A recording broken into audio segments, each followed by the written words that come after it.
Bonjour à tous et bienvenue dans cette vidéo de présentation de l'agenda Doctolib. Aujourd'hui, nous allons découvrir comment naviguer dans l'agenda et vous présenter quelques fonctionnalités phares de l'agenda Doctolib, comme la pause des absences et les différents choix d'annulation des rendez-vous, l'impression des convocations et l'ouverture de nouvelles vacations. Voici la première vue que vous pouvez visionner sur votre agenda. Vous pouvez venir sélectionner un agenda en cliquant directement sur son nom.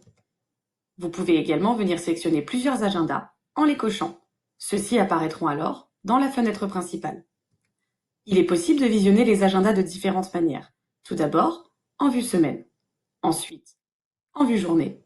Enfin, en vue liste. Cette vue liste est personnalisable et imprimable.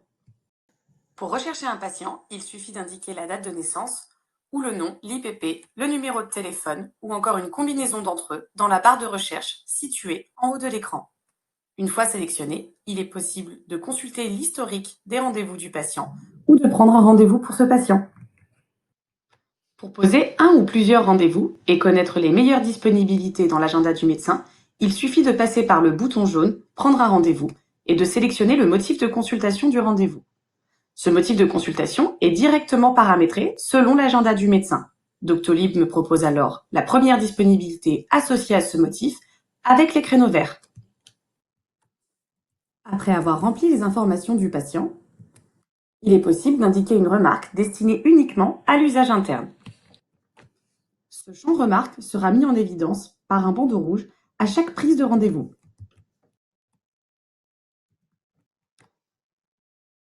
Vous pouvez venir insérer une note au rendez-vous si besoin et venir créer le rendez-vous. Il est possible de poser plusieurs rendez-vous pour un patient sur un même motif ou sur des motifs différents. Il suffit d'indiquer son motif de consultation, puis le délai à respecter entre les deux consultations. Plusieurs fonctionnalités existent sur les rendez-vous. Ces options sont à retrouver dans la fiche du rendez-vous. Vous pouvez par exemple consulter l'historique des actions et vérifier les notifications envoyées aux patients, que ce soit par mail ou par SMS. Autre fonctionnalité, il est également possible d'imprimer la convocation en un clic. Il est très rapide de partager un document au patient sur son compte Doctolib sécurisé, en partageant un document enregistré, que ce soit dans votre ordinateur ou dans la bibliothèque Doctolib de l'établissement.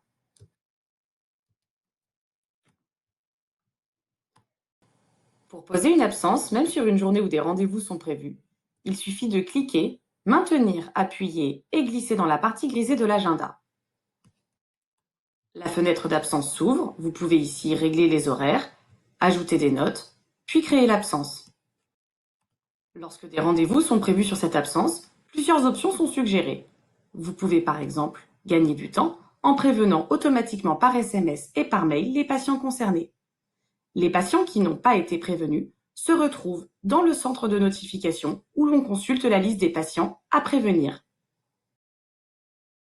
Pour finir, nous allons en quelques clics modifier le planning d'un praticien. Pour ce faire, après s'être rendu dans l'option de modification des ouvertures, il suffit de cliquer, maintenir appuyé puis glisser avec la souris à la date et l'horaire du début des nouvelles consultations. Vous pourrez choisir de répéter cette plage et de créer une ouverture dite récurrente, ou de ne pas répéter cette plage et de créer une ouverture dite exceptionnelle. Il est possible d'indiquer quel type de consultation le médecin réalise sur cette plage de consultation. Il est également possible de choisir de limiter le nombre de rendez-vous pour certains motifs en cochant oui ou non. Si vous cliquez sur oui, vous pourrez choisir le nombre de rendez-vous maximum sur la plage d'ouverture. Le paramétrage est terminé. La vacation a été créée. Vous avez maintenant découvert quelques fonctionnalités de l'agenda Doctolib. Bonne utilisation!